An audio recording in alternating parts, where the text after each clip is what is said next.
মানুষের তো বিচার হবে হবে, পশু প্রাণীরও বিচার হবে, তবে পশু প্রাণী জাহান্নামে জান্নাতে যাবে না। মানুষের তো বিচার হবে হবে, পশু প্রাণীরও বিচার হবে। একটা শিংওয়ালা ছাগল যদি একটা অশিংওয়ালা ছাগলকে গুতা মেরে থাকে, বিচারের মাঠে আল্লাহ অশিংওয়ালা ছাগলকে শিং দিয়ে বলবেন তুমি গুতা মেরে নাও। কাজে আপনি মাজলুম, এক জমি 7 বার বিক্রি করেছে, আপনি নিরুপায় হয়ে চোখের পানি ঝরাতে ঝরাতে চলে গেলেন, জমি দখল করতে পারলেন না। আপনি ধৈর্য ধারণ করুন, বিচার হবে হবে। সেদিন কেউ ঠেকাতে পারবে না, বিচার হবে হবে। আপনাকে আমি সেদিন বলেছিলাম দেবয়ে যে সালাসা দাওয়াতিন মুস্তাজাবাতুন লা শাক্কা ফিহিন্না, 3 শ্রেণীর মানুষের দোয়া কবুল হবেই হবে। 3 শ্রেণীর মানুষের দোয়া কবুল হবেই হবে। 1, মাজলুম অত্যাচারিত ব্যক্তির দোয়া কবুল হবেই।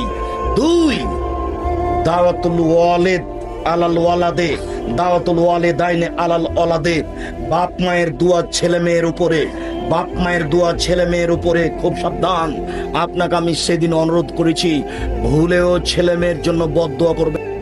আপনাকে আমি 1 মিনিট দেখাতে চেয়েছি, জিন্দেগিতে কোনোদিন ছেলে মেয়ের উপরে বদদোয়া করবেন না।